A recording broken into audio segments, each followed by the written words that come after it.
get beat, we go to the elbows and crawl 50 yards. So we only got beat a couple times. I think it was by Howard City team down there. I think they were high schoolers. They were big boys.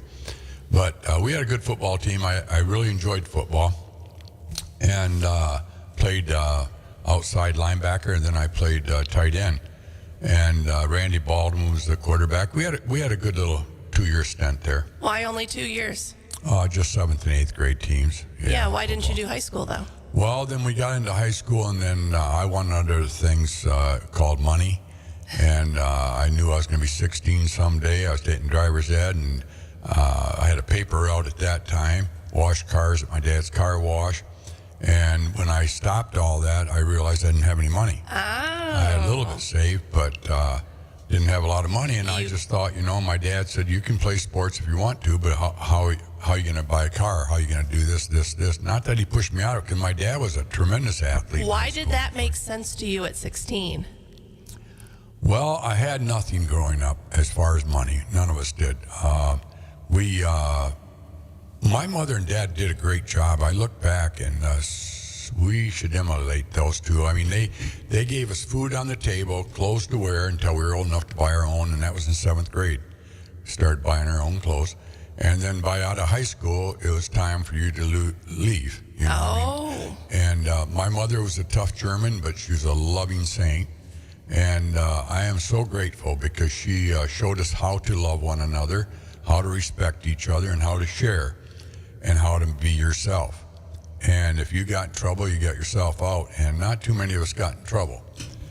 We knew the consequences. There was a law there. They were disciplinarians, but they also were a God's gift as far as love. I mean, they understood where we were going and never pushed any of us.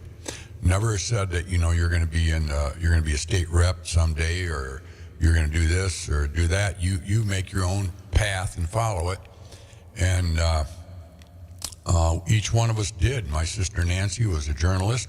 She went to Western Michigan, got her degree down there, and happened to marry a guy that wasn't too nice to her. And Dad and Mom spent some time down there with her, and got her back up here. And then she ended up marrying a real good guy, Len Ponce from Reed City, and had Nicole. And of course, she had Chris before.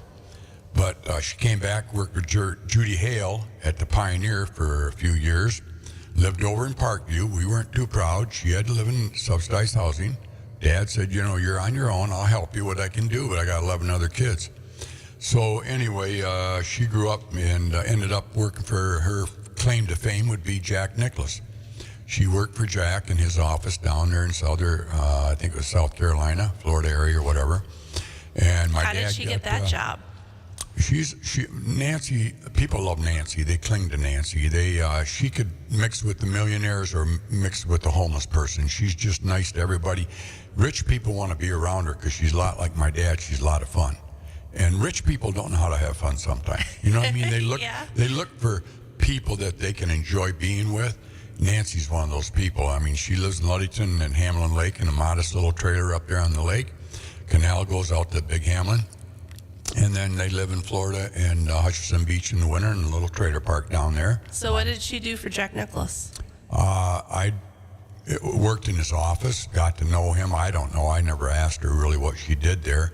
But she got my dad, and he got to play a hole with him at the Masters. Yeah, down in Augusta? Yeah. Wow. My dad got to play with Jack Nicklaus through my sister. She was there for a stint, and then she got a job with Ford Motor Company out of Dearborn, I think it was, or some off-brand business like Big Rapids Products, probably. I don't know, but she was a salesman for them. Did that very well, and out of Ann Arbor or someplace, and did real good. But very proud of Nancy. She's the mother of the family once Mother died. She's a sensitive woman, so I got to watch what I say to her, But then you got Barb. Barb was modified curriculum in high school. She graduated my brother John in '68. She's down in Waterloo. She's living with her best friend Irwin, and that's the comedy show of our hillbilly family, I might call us. But then Mary claimed to fame as 3 wonderful daughters and an autistic son. And Mary was very instrumental in getting him help and opening the eyes of a lot of people onto autism. He's probably 30 some years old now, and back in the day, they didn't know really what autism was, and nobody really pushed the issue of getting help for the autistic child. But one thing we are very grateful for in Chelsea, Michigan, was the love, the support from the people, call them normal or whatever. The average Joe Blow treated him so well in high school that he still has those friends to this day. And some of them actually live up here and work for Heidecker Wheatlake. And I met a guy, and he goes, "Are you Evan Williams' uncle?" I said, "Yeah, I am." He goes, "Oh, I loved Evan." He said, "I took him under my wing in high school." Is he still with us? Oh, yeah. So in did you say Chelsea or Chesaning? Chelsea. Oh, Chelsea. Yeah, Okay, down because by in Never. Chesaning, there's a place for autistic adults to work. Oh. It's like a restaurant. So. Okay. Well, and that's why I say, when you ain't all there, I call it, when you ain't all there, you're the most wonderful people in the world, the most loving people in the world. They can be irritable. You can be irritable by them, but anyway, so Mary has 3 daughters. Carrie lives down in Texas, raising a family down there. She's married to a Navy SEAL, Chris Gomez, and great guy, great supporter and supplier for her family, his family. And then Lindsay's the wild one. She has 3 or 4 kids, I'm not sure, but she is a great singer, just a wonderful person, a great mother. She's one of those gals that brings her kids up here and intermixes with all of our kids, make sure they know their cousins. Even though they're third cousins, they hang out with our grandkids and they know them. So as they grow old, they'll know who they are. And then Allison's the youngest one. Backing up a little bit, she went down to Florida and got into production of TV or whatever. Anyway, she now is an analyst for ABC or I don't know. She's going to do the NFL this year for, who is that, Fox maybe? I don't know. Yeah, Fox has it. Yeah, she's worked for... I recall when she was here, yeah. Well, the story on her was she had a real good job with ESPN back in the day, and probably, 2016. When did COVID come, 17? 2020. Was it 2020? Yeah.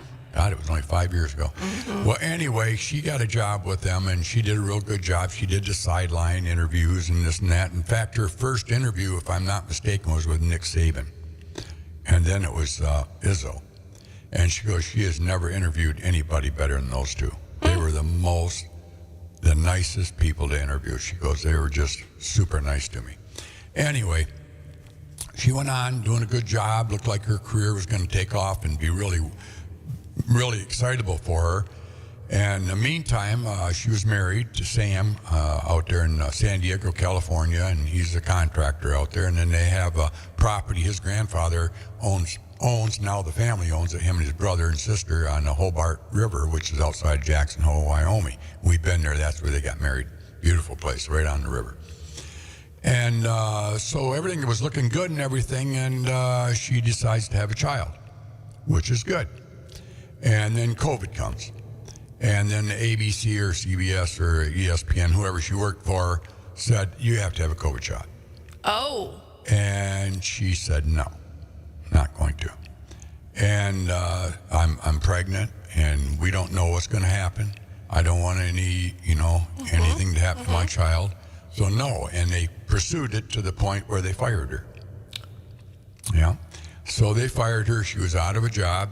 She had the baby, and another company, a smaller sports show, talk show, hired her.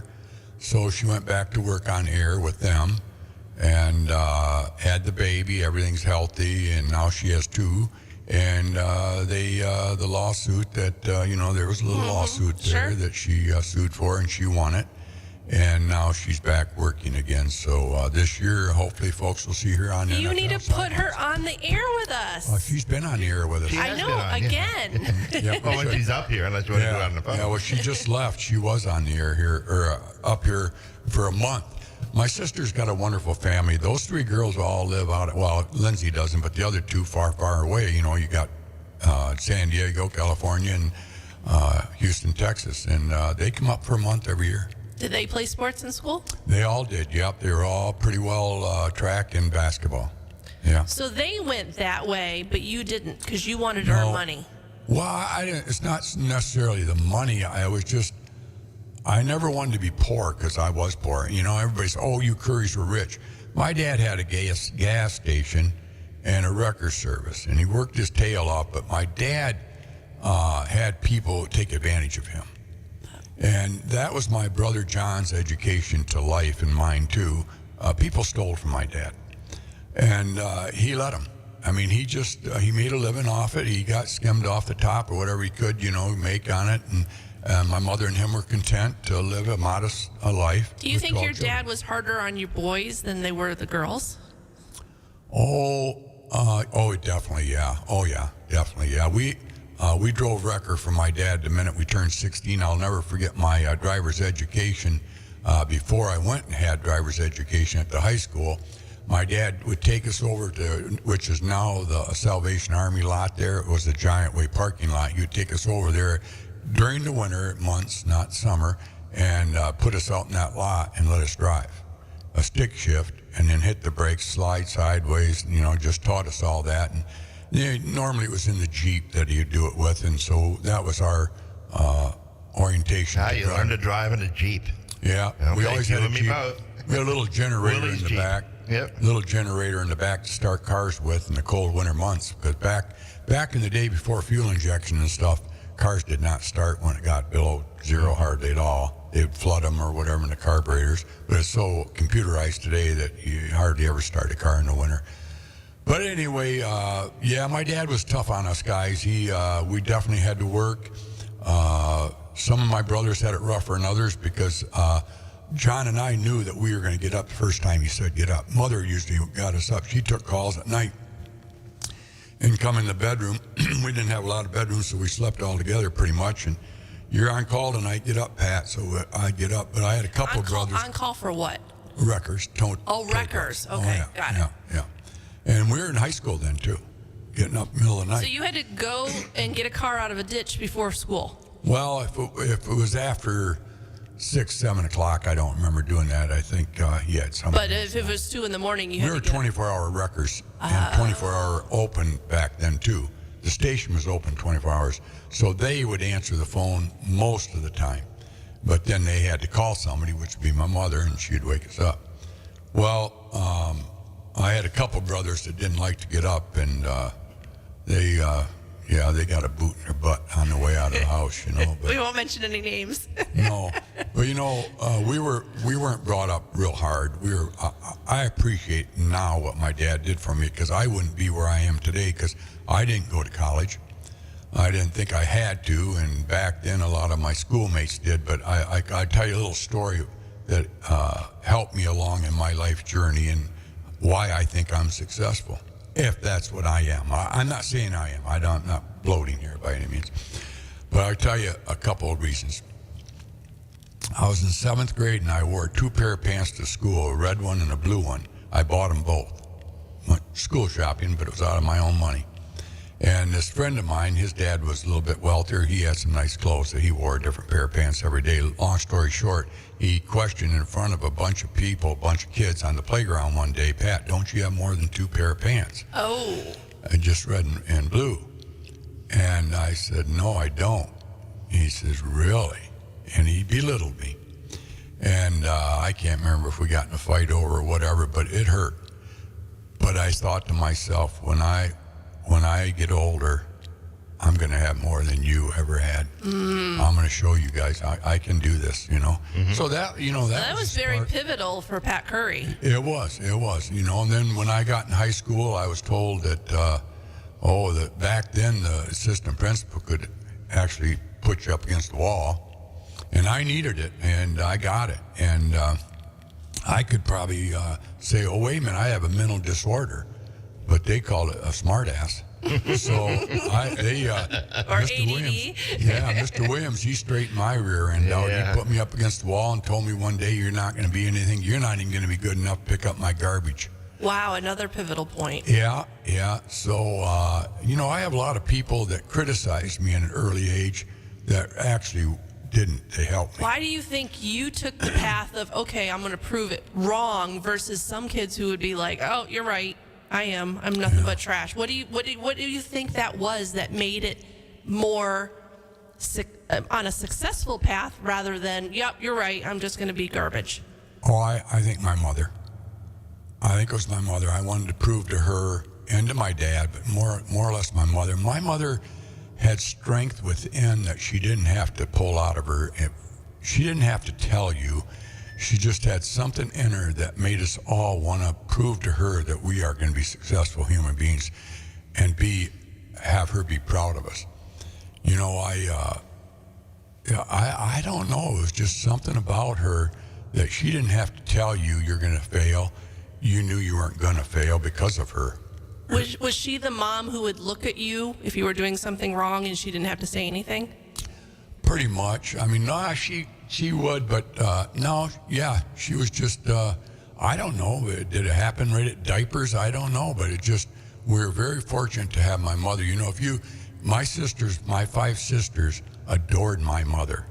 I mean, my mother got everything. But I look back at the Depews too, which I'm jumping a little bit here. My cousins are the Depew family, Margaret and Lorne out there in New Costa. We grew up out there a lot in the summers. Mother made sure we went out there and helped them farm, milk the cows and put the hay up.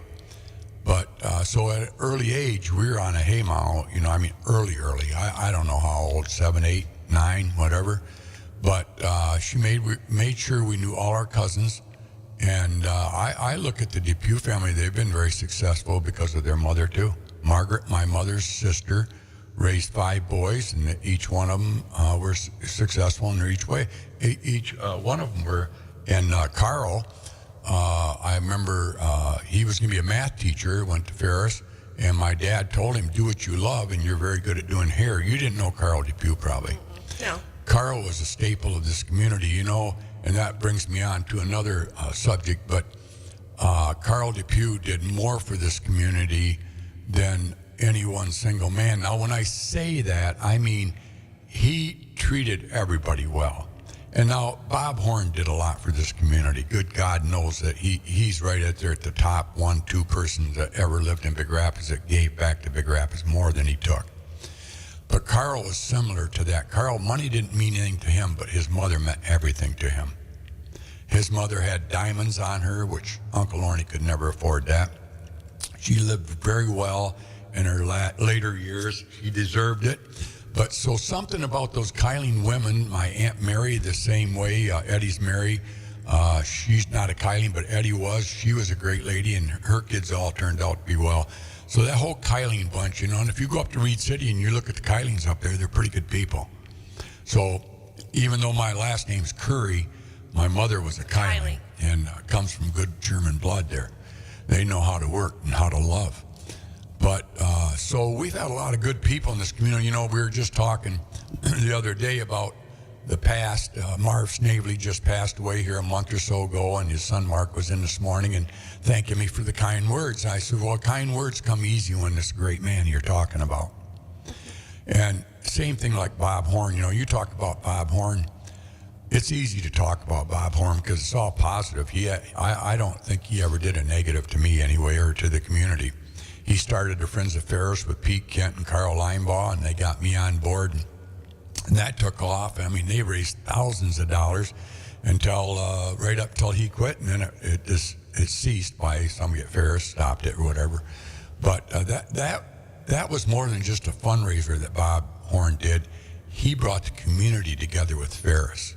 See, and that's what Ferris kind of lost when they decided to stop the Friends of Ferris.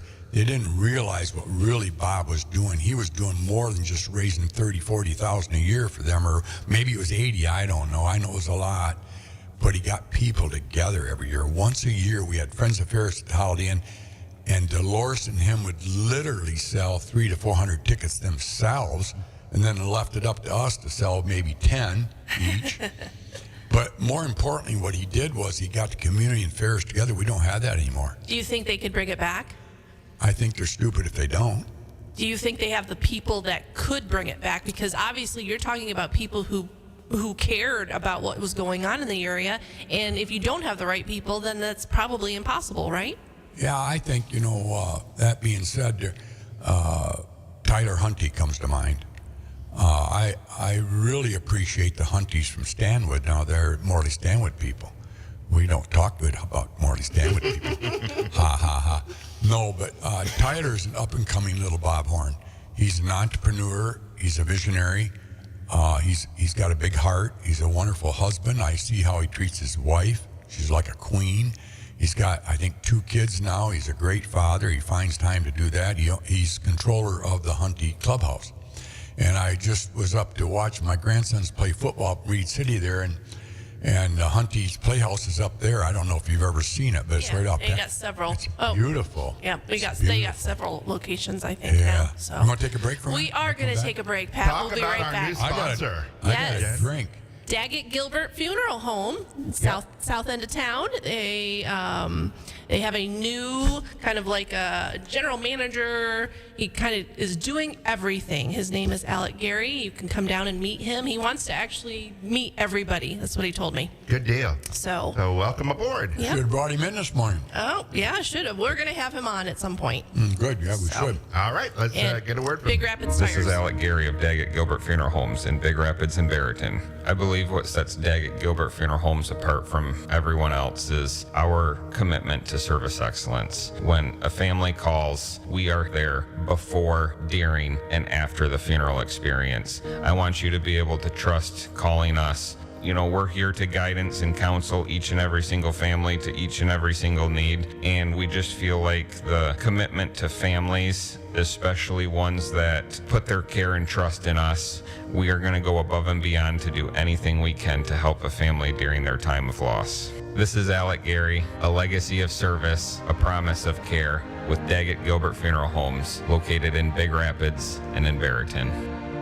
When was the last time you checked your tires? At Big Rapids Tire, they know how important it is to keep your ride smooth, safe, and reliable.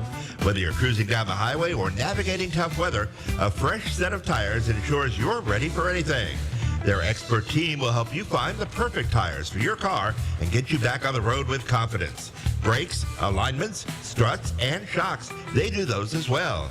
Don't wait for a blowout, or worse, visit Big Rapids Tire for unbeatable prices, quality, and peace of mind.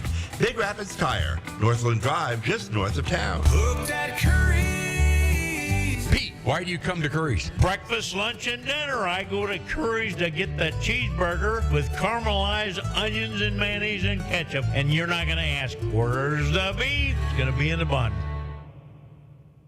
All right, we are back. All right. So, Sometimes we get anyway. talking off air and we don't realize we're back. Yeah, we're back now. It's a short break on this show, but once again, thanks to Daggett Gilbert Funeral Home and Big Rapids Tire, of course. Well, you know, we're very Hooked fortunate. on Curries, where I need to go have one of Pete's cheeseburgers there. Very fortunate to have 2 very caring funeral homes in this community. And I've met him, and he is a very, very sincere person.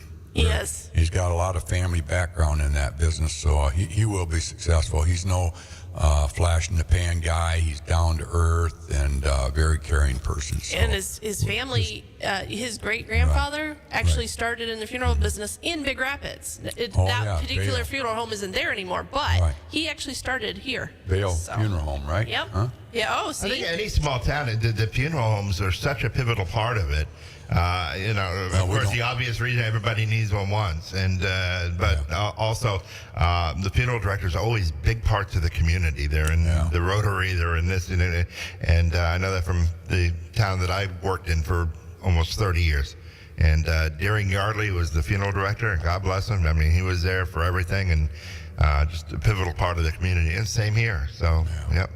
Well, I'll talk about those people. Like, comes to mind is Ron Monk. Did you ever know Ron? No, I didn't. You know, see, that's what happens in a community. I don't care what size it is. People come and people go. And so you got to be careful who you put on a monument. Let's say, like Savages, they were instrumental back in the starting days of Big Rapids, big family here in the community. There's no monument for him. There's a tombstone up in the Highland View there.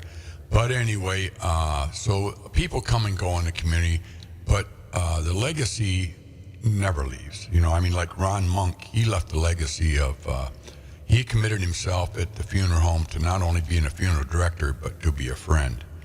he was one of the nicest, genuine people I've ever met in my life. He was a father, husband, aunt, uncle, cousin, whatever. But to me, he was the genuine gentleman. I've never met a man since either that would fill his shoes, Ron Monk. He gave back to Big Rapids in a lot of ways. He belonged to the Lions Club. He got me in the Lions Club. In fact, this is the first time I ever wore a suit. And I was to meet him at Schubert's bar before the meeting. And I was wearing a suit, and I can't remember who the people were, but they were there also going to a Lions meeting, which we had it at the downtown restaurant there in Maple. But they'd always have a few beers beforehand at Schubert's. So I'm sitting there with the suit, and actually nobody was really looking at me or talking to me. And Ron came in, and of course he recognized me. Now you're going to say, "Oh, people knew who you were." No, I was wearing a suit. I never wore a suit in public. And you still don't. And these guys they looked at me and started like, "Pat, we thought that was you, but we couldn't believe you were wearing a suit." That was funny. Now, let me ask you a question. Funeral directors, the funniest people in town? Well, Ron he was humorous. You bet he was. I know, yeah. because I was told that's their coping mechanism, that they have to be funny because they deal with death every day and grieving families and things like that. I think the ones that put the humor out there are a lot easier to work with than someone who's just always in a state of mind of grieving. You want someone to pick you up your spirits. Yeah. When you get to that point, you want to. It's nice to have a friend that you can draw, you can draw on, because they'll give you strength because they do it all the time. It's their living. What I was told was the hardest thing. They buried all their friends. They buried everybody's parents and everything like that. The hardest ones are the toddlers and the newborn babies who die very young, and maybe 5-year-olds, or ones that died in accidents young. That was the hardest for them. But everybody else, they realize it's just a circle of life, but they're able to cope with it, and I give them a lot of credit. Yeah, let's get off that subject. Yeah, I'm going to start thinking of my brother Joe down in Butterworth Heart Center right now, so keep him in your prayers. But anyway, moving along, Ron Monk, one of my all-time favorites. Again, like Bob Horn, he's one of my all-time favorites because Bob was a real man's man. I mean, Carly Schubert was another real man's man. His dad was, loved those guys, and Charlie Fairman raised a great family. They named the building after his grandfather. I think the one that built Fairman Building there, and just those names have left. Like the Fairmans have left. But the monument for him is there, and it should be, because they put a lot of family involved with the community for 100 years. Mm-hmm. But that being said, it's just like a park or something or whatever. Somebody comes and does something for a few years, and you want to name it after them. Is it fair to the people in the past that had the groundwork done there, and did all that, and they didn't want no recognition, maybe a plaque on the ground or something. But I'll give you an example. Okay. Jerry Conrad wasn't born here in Big Rapids, but came here and did his medical study here. He was a great doctor. People love him. I've known him since, I don't know, I was just a kid when he came here. And him and Rita still live here. So do you call him a townie? I'd say, yeah, you'd call him a townie, because you know what? He was instrumental in so many positives in Big Rapids. Like what? Riverwalk. He's instrumental. He went to get money for that. I remember he came to us. I really didn't have any extra money because we were building the Parish Center at St. Mary's, and I already had designated a lot of money to that. But I eventually gave to it. But he raised a lot of money for Riverwalk. And the other thing he did was, and I can't think of what it was, but there's another thing to put on his name. But now there's a guy, the Riverwalk probably should be named the Jerry Conrad Walk, because he definitely deserved it. He put his money, sweat, and tears into it. I mean, he worked after hours making phone calls to people to benefit Big Rapids. What would Pat Curry want when he's gone? Something named after you. What would you want? Oh, I don't know. I don't think anything. You know, my dad was a much greater man than I and did a lot more for Big Rats. My dad, people loved him. I mean, 100% of the people loved him. So you wouldn't want anything. Park, sidewalk, Amoco station. I mean, Well, Maple Street Bridge. Yeah, That's what Maple I'm Street thinking. Bridge. Yeah. no, my brother John's got his name on a road over here at the fairgrounds, and Bert Bell first put it up there. It was John Curry's Way. My John, it had to go his way. I mean, he's a smart man. It went his way, but he took offense to that, so they changed it to John Curry Drive. Oh. He's get that way off there, but we all chuckled about it because we know who John Curry is, and he deserved to have it named after him. Now he's got John Curry Fairway. Yeah, there you go. Yeah. I don't know. I've done what I've done because I love to do it. I don't need to be you recognized. wouldn't need anything. Nah, not really. I didn't do the things that. You did for that particular purpose. I'm not saying that you. I was selfish because I never was a chamber president, and I always thought we needed a chamber, and I always went to their events every year. They always had a Christmas parade or a Christmas gala, and then they had the golf outing. I always supported the chamber with my dues. I'll never forget Lori Watson and Lynn Shibley and Sue Glatz and I don't know who else, maybe Jack Frizzell, I don't know, but they call it the Green Jacket Club. It's the Ambassador Club. Mm-hmm. Yep. And they asked me to be on that, and I said, you know what, I will. And so I jumped in, and they had their meetings at lunchtime at the old chamber building next to the Dairy Queen. And I don't know, say it was from 11 to 12. Well, our business time at the stations, our window, I know where our window is for making money, and you got to be there. If you're going to be a successful business owner, your customers don't come in for Julie, they come in for Pat or Jim or whoever the boss is. So I went and I got involved, and I went to the after hours and the mornings before and all that, and realized that at 8 o'clock I'm supposed to be at the gas station. Sure. Nobody's going to do my work for me there. And so I dropped out of it, and I felt bad, but I guess I call it selfishness, but I needed to be at my business.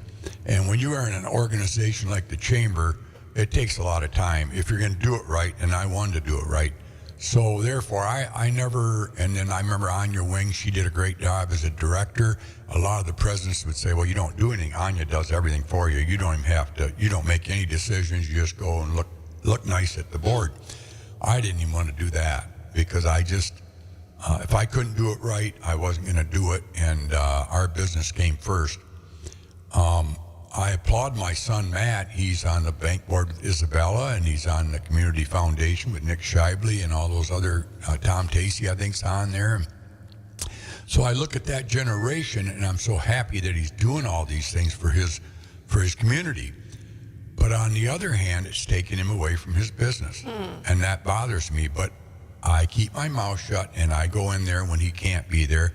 But there's nobody probably harder worker than my son, Matt, and Adam, and Abby, and my wife, and I can go on down the line. But Pat Curry's Pat Curry, and I knew nobody was going to do it for me, and I didn't want anybody to do it for me. So I am kind of not an introvert. I'm definitely an extrovert or whatever, but I just love people, and I love being around my customers, and they are number one to me in my whole life. And so therefore, I went in the Lions Club. I went through the chairs. And I'll never forget, I went to a district meeting in Midland, and they asked me to speak at it, and I was in my 30s. And the majority of the group was probably average age of, I'm going to say, 65, 75 years old. I was probably the youngest guy there. In fact, I know I was. And so I said, anybody got any questions for me? And one guy stood up and goes, yeah, Pat, he says, what do we got to do to get more people like you into the Lions Club? We need younger people to get involved. I said, well, that's a very good question. I'm going to tell you right now, I'm going to drop off of the Lions Club after this year because I got a family I'm helping to raise with my wife, and I have a business I'm running. And I says, to do the Lions Club, it takes a lot of time. You're out there light bulb sales in the fall when you should maybe be with your kid after school. I applaud these guys that are doing all these things, but I don't know how they do it. I couldn't do it. And therefore I told them, I says, it's an older man's club, because as you go through life, if you don't want to have a mental illness problem, the number one solution is purpose. You have to have a purpose. And my purpose was marriage, a commitment to my children, a commitment to my customer, my family. And then fifth was outside interest. And I picked harness racing. And that was it. That was my out. But I've always had a purpose in life, and I think that's probably one of the reasons I don't have a lot of hate in my life, because I have a purpose of other things rather than hating You don't someone. have time for hate. Right. You've got to have a purpose. And I've said this before, I see the mental illness. They're not homeless. They're mentally distraught people out there in the streets today. It's very, very sad. We have a big dilemma that we keep on putting it on the back burner, hoping somebody's going to solve that problem. Nobody's going to solve it. We have to open up more communities with buildings to house these people. And like Alter Care over here, there should be a mental illness Care facility. Yeah. Yeah. And that would cure your 90% of your homeless. Do I think we need a brother's keeper? Definitely. For the right people, for the mother and child that was abused or something that is homeless, or the guy like Bob over here, if you fired him and he didn't save enough money and didn't know how to control his finances, he needs a place to get back on his feet. That's the kind of place we need. I think it needs to be facilities in steps, though, right? So you've got the people who definitely need to get their life straight first, then people who, okay, I'm going to try this part-time job, and then maybe another facility that says, okay, let's prove to the world that you can make it on your own, but prove to us first. Yeah. And then slowly put them back into society. I don't know. I don't know if you can, because I tell you what, I've seen these people that had help, and God bless Central Michigan Mental Health Department. They're doing everything they can do. They're wonderful people, but they can't keep them off drugs. They can't keep them off alcoholic. Alcoholic is a big problem right now, more so than probably drugs. And then since we opened up the new marijuana dispensaries and stuff, there's a lot more of that going on too. It's kind of sad. It is what it is. That's our society. I just don't know where we're going to go in 20 years after all this is being opened up, and what kind of workforce we're going to have. I mean, if you look right now, Big Rapids Products, advertising, John's daughter Avery's kind of marketing for more people to work over there on Facebook, looking for help. We need people, and they pay good money, and they pay insurance. They have their own hospitals or doctors over there, and a nurse over there. They got their own restaurant over there. I mean, he's doing everything to entice people to come to work for him. I was talking to a guy down at Ice Mountain. He told me what he made the last 2 weeks. I said, my God, you looking for more help? He goes, yes, we are. We can't fill the jobs. So when people say we don't have any jobs here, we have a lot of jobs here, but we have to have the workforce. And quite frankly, I'm not against smoking weed for recreation purposes. I don't smoke it, never have, but I know a lot of my friends have, and they're producing good families. They got over it. They had their fun with the smoking the weed back in the 70s and 80s. But then they realized that, hey, I got to have a job, I got to get married, I got to have children, I want all these things. But there's a leap there. You just made a leap from, I got to do this. Yeah. How do we get to people so that they can go, I've got to do this? Well, because I think I'll just use this name, Bob. I'll just keep bringing Bob up. Why not? Bob and I were good friends, and I drank, he smoked weed. Then all of a sudden, he realizes that I got to straighten my life out. I got to get a good job. And to do that, I'm going to have to quit smoking weed. That being said, Pat's the same way. I used to drink a lot of beer, and nobody told me not to drink it. I did it. I quit on my own. I still drink, but not like I did back when I was in my 20s. But what pushed you to say, I don't want to do this anymore? Well, you can't be productive. You have a hangover in the morning. You wake up with a hangover and you say, wow, I got to go to work. My dad said, if you're sick, you're still working. So with a hangover, we go out and work. Well, eventually one day I said, I remember living on Catherine Street. We were party animals, man. My cousin Gary and Greg and Johnny and Tom and you name it, Dickie. And we were party animals. And we all woke up one day and said, you know what? It's time to grow up. That's what it is growing up, even though we were in the mid-20s.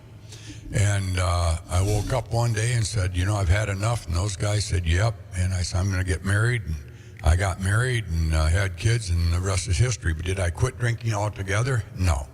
Do I have hangovers? Not very many. If at all. Maybe it's because my body's used to it. But no, I just feel that, it's self-discipline, but it goes back to a purpose. If you don't have a purpose, if you don't want to love someone, you're not going to have a purpose. And you got to have a purpose to make it through life. I think mental illness is sad. I think we all have a little bit of it. If it's caused by some other person making us have it, or if it's just yourself, and when you really look at it, it's really, really sad. But I think we should look at one another's differences and say, I don't agree with you, but doesn't mean I hate you. But I'm rambling. Let's take a little break. All right, here, we'll Bob. get I gotta back on a this glass of- track. Take our second break and be back and wrap things up here on Curry's Hot Stove League. This is Alec Gary of Daggett Gilbert Funeral Homes in Big Rapids and Barrington. I believe what sets Daggett Gilbert Funeral Homes apart from everyone else is our commitment to service excellence. When a family calls, we are there before, during, and after the funeral experience. I want you to be able to trust calling us. We're here to guidance and counsel each and every single family to each and every single need. And we just feel like the commitment to families, especially ones that put their care and trust in us, we are going to go above and beyond to do anything we can to help a family during their time of loss. This is Alec Gary, a legacy of service, a promise of care with Daggett Gilbert Funeral Homes, located in Big Rapids and in Barrington. When was the last time you checked your tires? At Big Rapids Tire, they know how important it is to keep your ride smooth, safe, and reliable. Whether you're cruising down the highway or navigating tough weather, a fresh set of tires ensures you're ready for anything. Their expert team will help you find the perfect tires for your car and get you back on the road with confidence. Brakes, alignments, struts, and shocks, they do those as well. Don't wait for a blowout, or worse, visit Big Rapids Tire for unbeatable prices, quality, and peace of mind. Big Rapids Tire, Northland Drive, just north of town.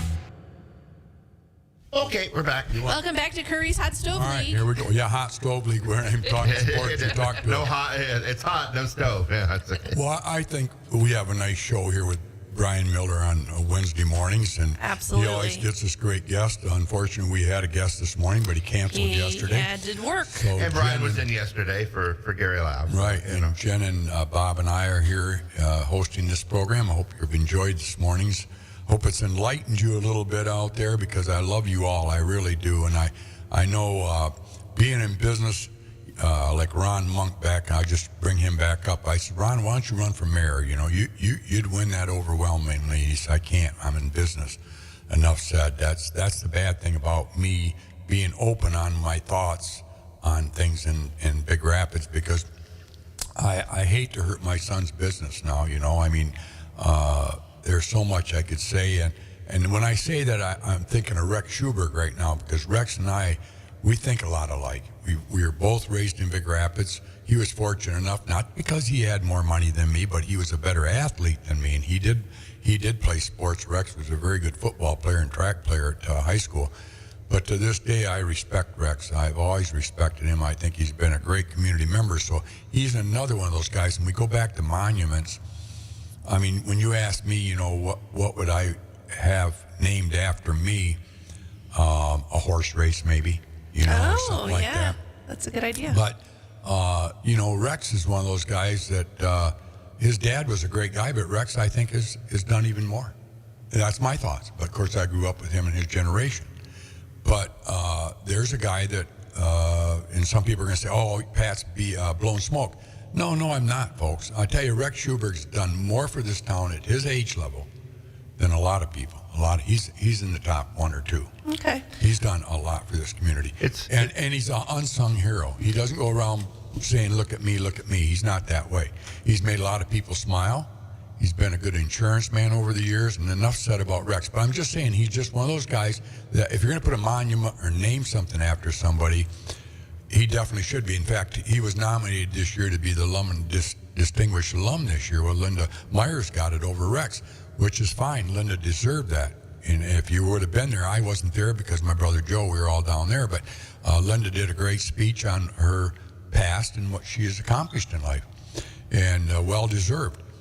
But Rex was right there tied with her, and next year I'm pretty sure he'll get it because he deserves it. Okay. It's harder when your name is on the sign or over the door. Yeah. If you're working in a big corporation or something and you're a leader in the community, Yeah. probably easier then. But when people go by and everything is based on that name over the door, and you're inexplicably, you're tied with it. Well, we have different categories as far as I'm concerned. You have a category of industrialists. If you look at the Chapits, what they've done in Big Rapids, nobody's ever surpassed that. They took John's father-in-law's, I think it was Mr. Smith, had a tool and die shop there. John took it from a little garage over there to it's a monster of a building now. It's 2 blocks long and on both sides. And look at the property tax that man pays and the people that he employs. Should there be a monument for the Chapits? Probably. You look at Ralph Manting, his family, what they did for the industrial part of Big Rapids back in the 50s and 60s, hell, probably the 40s. Should there be a monument for the Manting family? Probably. Handship Manufacturing. Berglunds, you never knew the Berglunds. Nope. The Berglunds were very instrumental in what Big Rapids is today in the furniture business. They had furnitures and they had banks and they had farms. The Berglund farm, Bruce Borkovich lives on the Berglund farm. Okay. Yep. And they own a lot of acres and farmed. Each brother had a big part of Big Rapids. So should there be a monument for the Berglunds? Probably should be. So, you could almost take him down to Hemlock Park because everybody wants to be, showcased. These people never want to be showcased. I don't want to be showcased. But if you ever want to do something, maybe they should make a monument of the manufacturing people. Names. Of the past. Mm-hmm. And then maybe they ought to do it with business people that have committed to living here. Maybe they should have the doctors. If you look at doctors, we've had a lot of great doctors that gave to this community. And we've had a lot of great doctors that didn't give anything. But Conrad's one of those guys that gave a lot. So maybe there should be a monument or something named. I know there's a little boat launch down there. I shouldn't say little. It's a pretty good sized boat launch named after Jerry Conrad. But, maybe we should put plaques down there. I just don't think that one person made Big Rapids. I think it's a community of good people, good Americans that made Big Rapids. I think you're downtown. You look downtown, who has made Big Rapids downtown? It's not the downtown it used to be, but you have your Judsons building down there. You probably never knew the Judsons. No. We just lost Polly this last year to cancer, and the Judsons were very instrumental in this community in the direction it went in. And like the Jerry Ward family, they did a great job. And I can name, oh my gosh, Shai Schuberg. You never knew Shai because he's been gone a few years. He was one of my best friends, even though he was old enough to be my dad. I just loved his stories, and I kicked myself in the rear for not recording him. He would have been a great guy to record on horse racing, farmers, the bar life. And Carly's another one. I wished I could have recorded Carly's stories and his brother John. So there you go. Carl Schuberg had 3 sons, John and Shai and Carly. But great people. I know I keep bringing that name up. We're going to switch gears before the end of the show. Yeah, We're going come to on. end this with a sports question. Yeah, go ahead. What do you think the schools who have sports programs should do to foster a great future for their sports programs? What do you see? What would you like to see them do in realistic terms? Obviously, spending money all over the place obviously is a pipe dream because they all don't have the finances. But what would you like to see them do? Well, the first thing that comes to my mind in any successful program is to communicate. I don't think we communicate as well as we should. I think we are funded very well. I think we have plenty of money. We have the greatest facilities in Western Michigan, as far as I'm concerned. I'm not talking about Hudsonville, but I'm talking from here to the Ludington. So the people have rose to giving their monies for great facility for these kids. But the thing we don't have is community interaction. Communicating with people, it seems to me, is a fallen art. We don't listen. We talk behind backs because we're afraid of the repercussion that you're going to get by saying something. My kid won't be able to play if I say something bad about the administration or about Retaliation, then. the coach. Yeah. And so, to me, we should have open dialogues every year. The public should be able to come in, like Dan Spadowski. He's a man's man. He went to the school system or at the school board and stood up for a coach that didn't get the job. Well, he expressed his opinion. That's freedom of speech. I'll guarantee you there was probably 1,000 people that would love to go up there and spiel and just say, hey, this is what I think. This is where we're going wrong with our programs. Are they all right? No, they're not all right. But that's the next thing is you show them where they're not right. Or prove that they are right. Right. But I'm just saying, is if I'm the man up there, if I'm the man, I would want to hear my critics face to face, and then look at myself in the mirror and say, am I doing right for my family, for my community, in the job that I have? Am I representing Big Rapids like it should be represented, or am I self-centered? We're all self-centered. We all want to be self-centered, don't we? In a way, we do. But we know better than to be that way. I'm not saying we are. I think we try not to be. Exactly. But what is the number one thing in life is to be successful in whatever you do. If it's picking up the garbage can out at the street or pumping gas for Mrs. Miller, you want to be successful. But to be successful, you have to be open to criticism. Some people aren't. Do you think the sports programs here are not open to any type of criticism, or you think that they... I hear from the public this, and now this is not Pat Curry speaking. I'm talking about people that come to me. They're afraid if they speak up, their kid won't be playing ball, or I got to get on the school board and I'll make sure my kid plays on the ball team.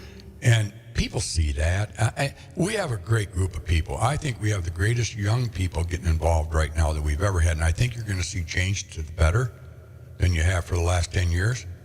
But, and they're all good people. They're doing what they think's right. Don't get me wrong. I think Tim Heist, I'm going to use his name for a minute. I like Tim Heist. I think he's a wonderful person. Do I think he's been directed in the right position, the right way of what the community wants? Hard to say on that one. Because he's doing what he thinks is right. So, and that's true with any of us. And so that being said, I'm not ever going to throw him under the bus. Okay. I think he's doing what he thinks is best for the community. Do I think he listens to the community?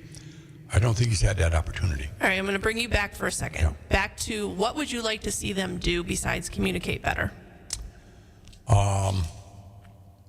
That's the biggest thing? Yeah. I don't think they're doing anything wrong. I think their facilities are wonderful. I think we should be very proud of that. I think we have a great tennis program. I could go down to the coaches and look at every coach right now. I think they've done the right job doing that. Hopefully they got a good AD coming in. I think she's going to be wonderful. I think people like her, and that's a start. I hope she can handle that position because that's a tough position. You got, it's going to be tough. Not everybody's going to like you for what you're making those decisions. But I think she'll be fine. We're in a different world today, I guess. And then you asked about Ferris. There's no criticism there. They have probably one of the greatest coaching group they've ever had, except for losing Andy. But I think the new coach coming in, what's his name? Brad? No, that's the hockey coach. But anyway, he's taking over after Bob Daniels. I think he's going to do a great job. He's got a great enthused group of assistant coaches, and I think our basketball program will probably carry on. It's going to be hard to emulate Andy, but I don't think the guy's going to try to. I think the guy's his own man, and I think he's going to bring his own way of coaching style in. But Andy Brockema, he set foot in this community, got involved with everybody, and like Jeff Pierce did. And those guys, there you go. You want a monument? You don't want them to stay here. You want them to proceed to bigger aspirations, I would think. Yeah, yes and no, because I think Andy could have been here forever and been successful forever because his coaching technique is top notch. I mean, he gets players in here that want to play as a team, not as an individual. I know, talking to him, he's had individual Division I players come in here that they wouldn't mix with the other team, and he got rid of them, even though they would have been a big asset. But no, Andy wouldn't put up with that, and that's what separates him from just the guy that says, no, I got to have that guy. I have to have that guy on my team. Andy wasn't that way. His philosophy was, I need all of you to make us great. It's a And good Coach philosophy. Anise, I mean, what can you say about him? I mean, he's probably the most successful coach in the history of Michigan or United States. I don't know. The guy just wins and wins and wins, and he loses players, and he comes up with better ones. And he's got a great staff right now with Tyler Shreve on there and Ed Filion in there, and there's a new guy from Rockford coaching. So I know it's 10 o'clock, Bob. You looked at your watch. God bless you. Shut me off. But all I'm saying is, if you want to be successful, and I really appreciate you asking me my questions. I wish I could have touched about my family more, because I wanted to talk We'll about do that on Curry's Corner. Ann and Joe and all of them Yeah. on there. But keep my brother Joe in your prayers. He's having some heart tests today, and he might have to have open heart on Friday. He's got blood clots going on.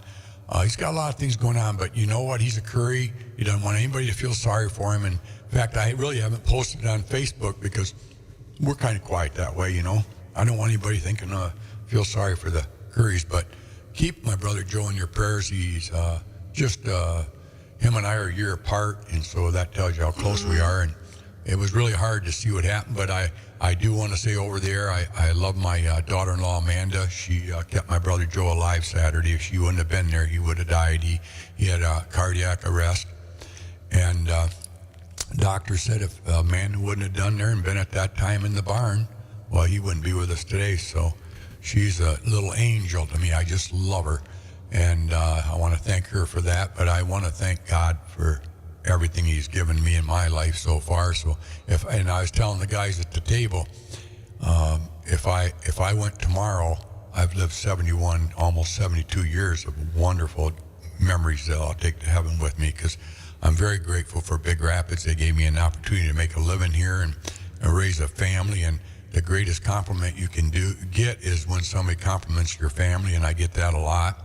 I'm very proud of my boys and proud of my family, period. And someday we'll sit down on the radio and I'll tell you about my family, but I know it's 10 o'clock and Bob We'll wants do to a get on Curry's the show. Corner about Curry's. All right. Thank you, Pat. Well, God bless America. Take care.